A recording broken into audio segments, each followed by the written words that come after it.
Right now, we know that the Democrats and Republicans on the House Budget Committee are getting ready to convene to take up the Republican-introduced budget in the House, and certainly we as Democrats will present our alternative budget. And perhaps the best thing I can tell you about the Republican budget is that here we go again.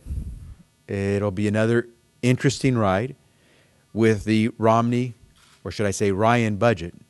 It's take your pick. It's the same thing we saw last time. We watched this B-rated movie before. It wasn't good the first time. I think the American public decided not to watch the end of it in November.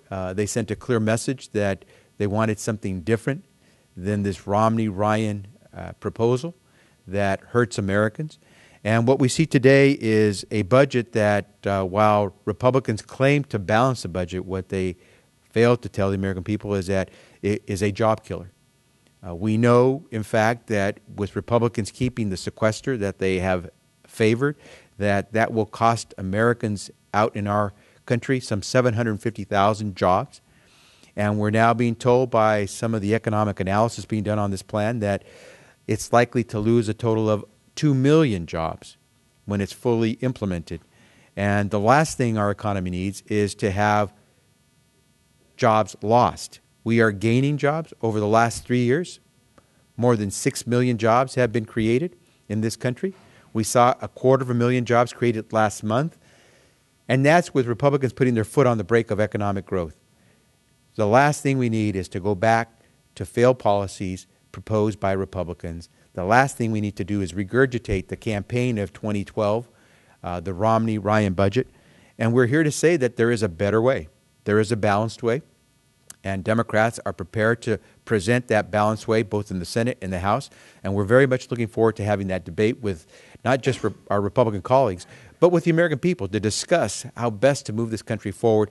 We think the President's proposal to do this in a balanced way makes the most sense. We're not interested in continuing to see, for example, the Department of Defense telling us that they're going to start furloughing thousands upon thousands of their workers, which essentially is a pay cut. And we know that there are better ways to do this, and that's why we're very much looking forward to talking about this and debating with our Republican colleagues on it. I'm going to now introduce our Vice Chairman, Joe Crowley. Then we're going to hear from one of our highest-ranking members on the Budget Committee, Allison Schwartz, who has been on this issue for quite some time as one of the highest-ranking members of that important committee and also a member of our Ways and Means Committee. Vice Chair Crowley. Thank you, Javier. As Javier said, this budget is very much like the Republican budget of years gone by, except this one's on steroids. And I think it's really interesting when we look at this budget, how the Republican budget chooses to take the best parts of the Affordable Care Act, strip them out, yet use the savings from the Affordable Care Act to say that they have a balanced budget approach. It is really a budget that only David Copperfield could love because of the use of smoke and mirrors. And really, a budget is really more than just about numbers. It is about the values of this Congress as it views our country. And clearly the Republican budget is asking more from the middle class and the least amongst us so they can provide even greater tax cuts for the wealthiest amongst us. And I just think that's wrong. I think the American people think that's wrong, to the point the American people have rejected this budget in the past. The people of the state of Wisconsin rejected this budget in the last election. And the people of Paul Ryan's hometown rejected this budget in the last election when they voted to elect Barack Obama president again. We need to get out of playing the politics of this game and getting down to doing the business of the people of this country. And that is laying out a vision for growth and opportunity, for job creation. There is not a mention of jobs in the Republican budget proposal. Nothing about job creation and moving our country forward. That's what the American people want us to be about, putting politics aside, working in a bipartisan way to find solutions to the challenges of this decade. And with that, I'd like to turn it now to Allison Schwartz, the second highest ranking member on the Budget Committee. All right, thank you. Well, thank you, and thank you for your leadership in this discussion as we go into a new budget season, having not quite finished the last one, of course, and having some really serious really serious conversations about several things, but mostly what are the priorities we have for the American people, what the American people expect us to be working on. Look, the discussion here is the Republicans have put forward a budget that has only one goal, and that is deficit reduction. Ignoring the other very significant priorities and choices we might make, which is we're going to do deficit reduction. The question is, how do we do it in a way that strengthens the middle class, that enables us to meet our obligations to Americans, particularly our seniors, but also to economic growth in this country. And this budget does nothing about strengthening the middle class or economic growth. All it does is deficit reduction. And again, Democrats share the goal that we have to reduce the deficit, but we think there are better ways to do it than by the choices that the Republican budget will make. We'll spend the next 8-10 hours on the Budget Committee debating this. It's certainly the fact that this budget undermines Medicare, ends Medicare as we know it. I thought we had that discussion last year and the year before, but the Ryan budget does it even more so, having heard nothing from what the American people have said, which is that not just seniors, but their families and certainly future seniors expect and want Medicare to be there for them. Is there work for us to do to sustain Medicare for the growing number of seniors? Of course there is. But you start with the commitment to Medicare and the benefits that are available to seniors under Medicare. That's where we would start. That's where the discussion should be. It does nothing, as you've heard already, to really grow the economy. We are seeing economic growth. We want to sustain that economic growth. And in fact, we want to be prepared for a globally competitive marketplace. And to do that, we have to make sure that our young people are educated, that there's access to college. It is not a time to be cutting Pell Grants. It's not a time to be cutting basic education. We need to continue to be the leaders in innovation and technology so that when you cut NIH, when you cut new energy opportunities, you're cutting innovation. You're cutting the opportunity for American economy to be on the cutting edge, to be leaders as we always have been. And I think all of us, at least those standing here at the podium and the Democrats, really feel so strongly about sustaining the economic growth and growing the economy for the future. And if we don't take actions now, we will fall behind, and that's unacceptable. So we have work to do, and again, the goals of reducing the deficit, strengthening the middle class, ensuring economic growth now and into the future. This budget fails to do all three. And we're going to stand up for Medicare, we're going to stand up for seniors, we're going to stand up for the middle class, and we're going to stand up for economic growth in this country. And that's what this debate is about the budget. It's about who we are as Americans. It's where we're going as Americans on the economy and our meeting obligations to each other. So it is a debate that we want to have with the American people as well with each other. We're prepared to, and we're prepared to stand up for what the American people want and expect us to do. We'll take questions. Sure. As you know, President Obama is meeting with House Republicans today, and one of the criticisms that Republicans had previously is that President Obama had not been reaching out to House Republicans and specifically the rank and file. He also met with senators last week or the week before, but now the criticism is that this is all just a publicity stunt and this is all just for the cameras. But they also cite that this White House official said telling National Journal that this whole thing is a joke and that it is just for the press. I mean, do you think that this can actually bring some kind of compromise, or do you think that Republicans are just going to look at this and say this is just for the cameras, this is just for publicity? I think the president is very serious. When you run for the office of the presidency, I don't think there's anything that you don't do that's serious. There are consequences to every move the president makes. Every single word he utters is in public view. And so I think the president is determined to figure out a way to break this stalemate of brinksmanship and get us to work bipartisanly as Americans, not as Republicans or as Democrats, but as Americans, to come up with a balanced approach to get our economy fully in gear and have fiscally responsible budgets. And so I think the president's going to work very, very hard. And what others say, you can't win to lose in some cases. And I don't think the president's going to let that get in his way of trying to reach out to every American, whatever their political stripe, to try to get this done. Let me just add to that, the old expression, damned if you do, damned if you don't. Had the president not reached out, I think you all will be criticizing him for not reaching out to both Democrats and Republicans. He's doing what you all have been asking, or the general sense has been that he's been lacking. He's doing it now. And let's see whether or not it does produce results. I think whenever the president comes to Congress and speaks in a personal way to members, has an opportunity maybe to take them to the White House for dinner or to even come here on our territory, on our turf, to speak to us, I think we all need to take it seriously. And I think the American people expect us to get along. I think the American people expect us to do our work and to cooperate with the president, whom they just reelected. I think that's the message the president brings as well. I talked to a number of Republicans in the past 24 hours who said, they're very skeptical of this. They don't have a lot of confidence in the president. Obviously, they disagree on a lot of policy ideas. He hasn't done this sort of outreach in a while. He did a couple of years ago. Based on that, what makes you think that he can, make a difference? The grand bargain talks fell apart. What makes you think that? And again, this is not to be critical of the president, but to make a difference to actually, get some buy-in from the Republican side. Well, look, he tried to work with the leadership. John Boehner himself has said he doesn't expect to or want to work with the president. I think that's unacceptable leadership.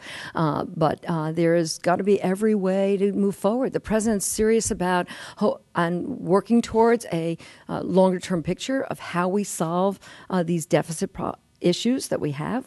They're serious, but how we also meet our obligations for economic growth and to Americans.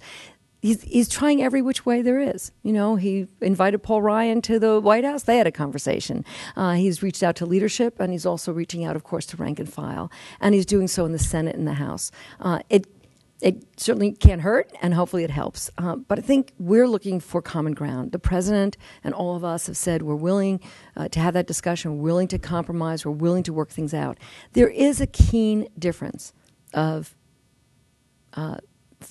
financial ideology, perspective. Do you believe in supply side economics? Do you believe in that just every cut grows the economy? Or do you actually think that you need to have stable, long-term plan for both fair tax policy and revenues? That's one of the big questions facing us is how do we do spending cuts and how do we actually do some revenues? The president's been pretty clear about this, and the fact that he's going to is seeking to persuade and to engage some of the rank-and-file Republicans. There are Republicans who have come forward on Ways and Means, and so is Joe, and and Javier, where we try and work together. We're trying to have some discussion about where we go on this, on fiscal policies and on deficit reduction. Maybe it's a breakthrough. If leadership won't compromise, maybe there'll be some effort from rank and file. We hear it from some Republicans who are saying, let's get this done, let's create some stability and certainty, and let's be fair in the way we do it and protect some of the initiatives we know are so important to the Americans.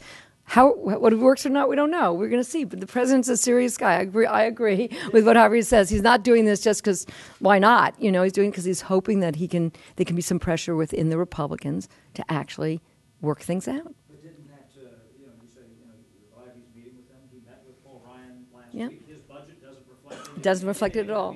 There's probably right off the top 228 votes for the Ryan budget in the House right now. That probably isn't going to change that. But, it doesn't. The point is, I know that Paul Ryan will be very proud of his budget today. I think it would pass. The Republicans will pass it in the House. It doesn't get us to where we have to go.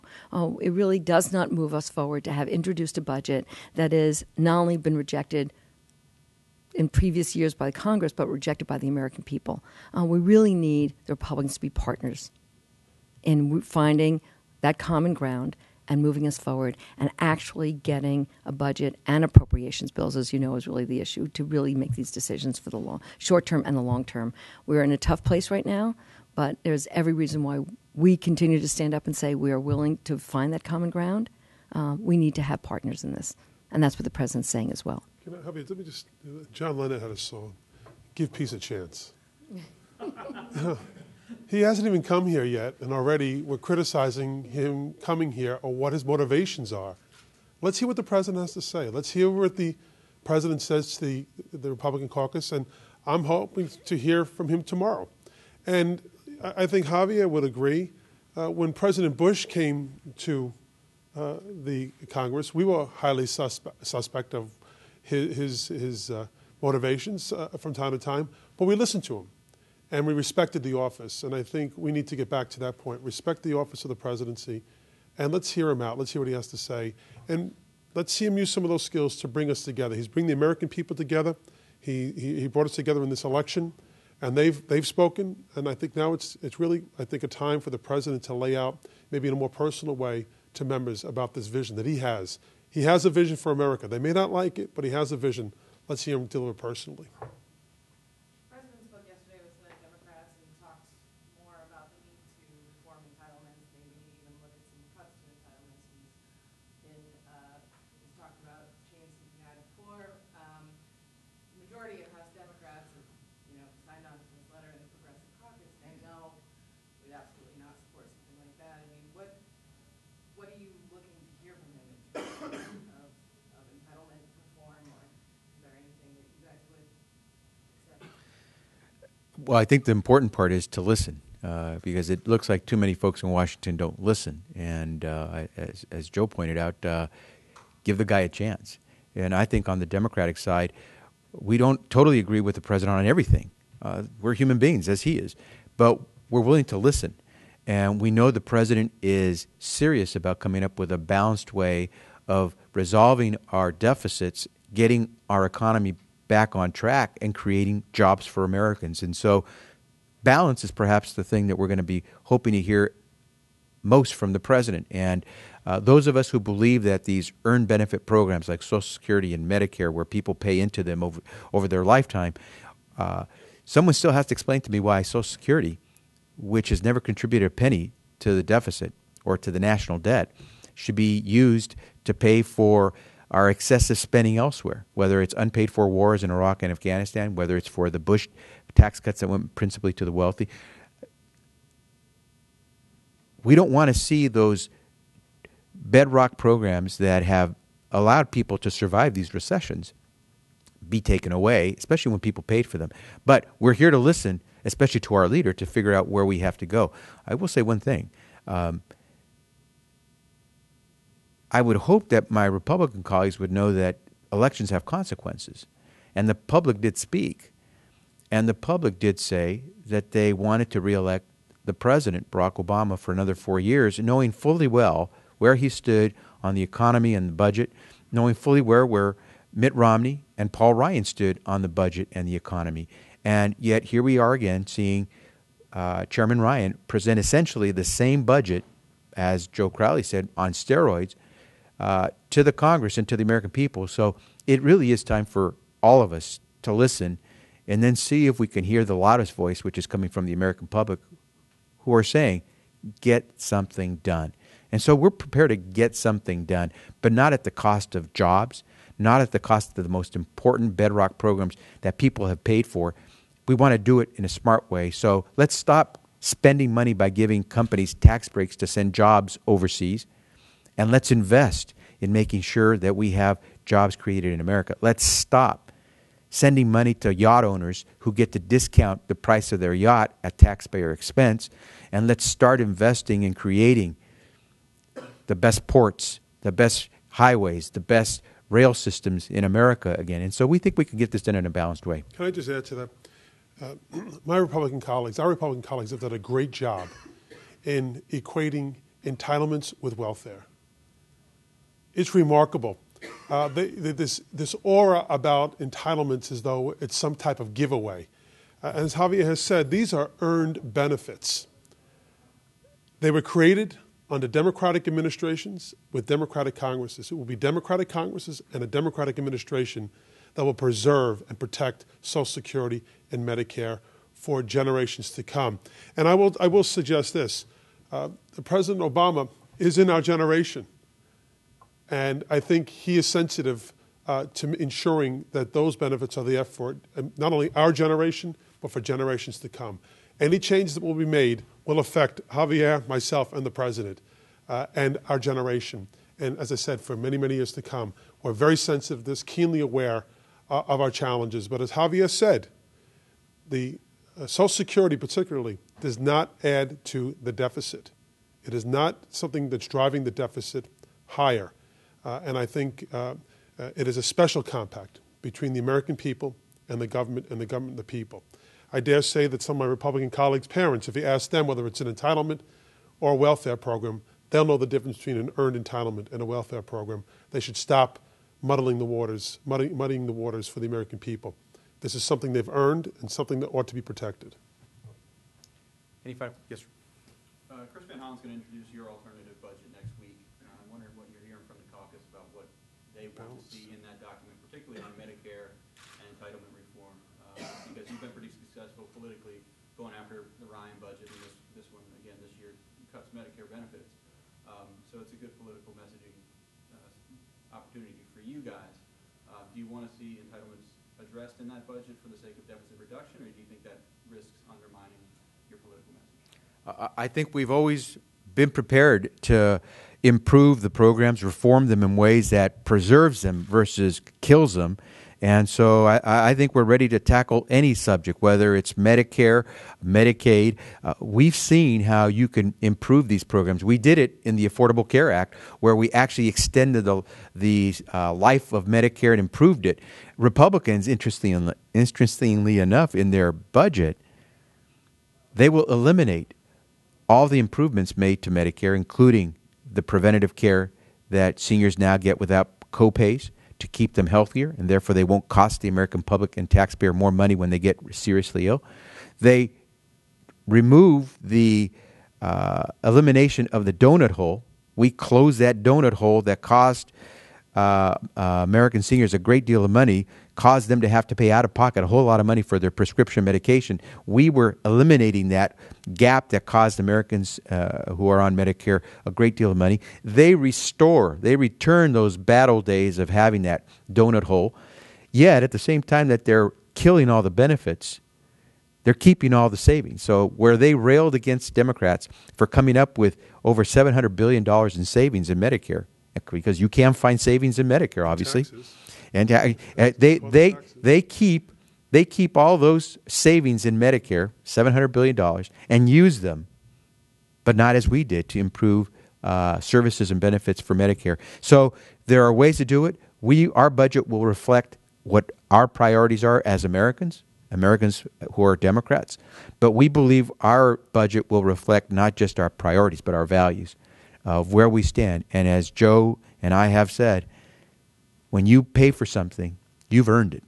And if you've earned it in America, you get to keep it. And Social Security, Medicare are bedrock programs that have made it possible for seniors to survive these recessions. 13 recessions in our history since Social Security was enacted.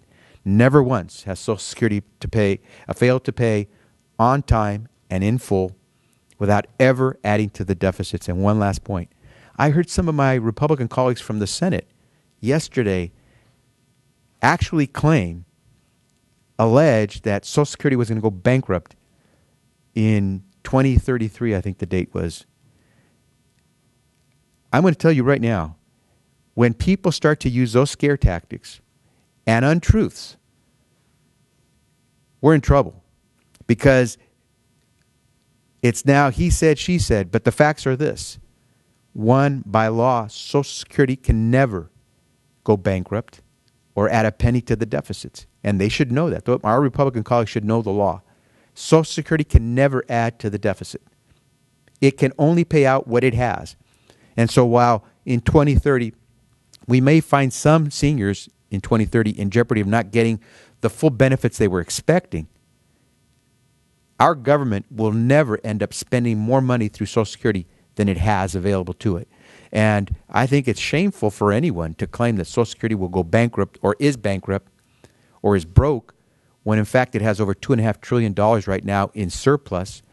And I think it's important for us to state the facts and speak honestly, because you're scaring a lot of people when you talk about Social Security that way. It's the most successful program that America, not the American government, that America has ever invented. And it has kept so many people from falling through the cracks into poverty. And I think we should have an honest debate, not a scare tactic debate. But, I mean, just to follow up, do you think that the Van Hollen budget is going to address those issues? There's a lot of people in the Democratic Party, including President Obama, who say that the balanced approach you're looking for is necessarily going to cut some benefits to Medicare. Is that something that you want to include in that document, or does that undermine your political? Well, balance means everyone gives, everyone sacrifices. I don't think there's a balanced approach when the largest category of spending in our government, tax expenditures, over $1 trillion every year, aren't touched by the Republicans. Tax spending for that corporate loophole that lets you ship a job overseas and take a tax break at taxpayer expense, that loophole that allows a yacht owner to take a deduction on the cost of that yacht at taxpayer expense, that loophole that allows oil companies to get a tax break to go do what they always do and do very well, to go search for oil and make over $100 billion in profits in the last year. Those are the spending items that we can tackle. We should be able to tackle them bipartisanly. And if we do this in a balanced way, we'll be able to say to the American people that what we've done is try to remember that our most important job is to deal with the biggest deficit we face, and that's the jobs deficit. And if we go out there and help Americans get back to work, the economy will hum. I would just say that the Republicans say that their budget is a balanced budget, but it is anything but a balanced approach to budgeting. It asks, again, more from the least amongst us and asks less from the wealthiest amongst us. I predict that the Democratic proposal will be both a balanced budget as well as a balanced approach. Do I think that there are additional savings that can be derived from health delivery? Yes, there probably are. I'm sure there are. But let's also be careful in that. Any additional changes that will cut into the core of health delivery in this country will also have a direct impact on beneficiaries in this country as well. So we have to do this in a balanced approach. Will there be pain? I think there will overall in terms of getting our budget and our deficit moving in the right direction, bringing it down, downward trajectory. But we can extend it over a longer period of time and have less austerity and less pain for the American people in that process. Thank you all very much.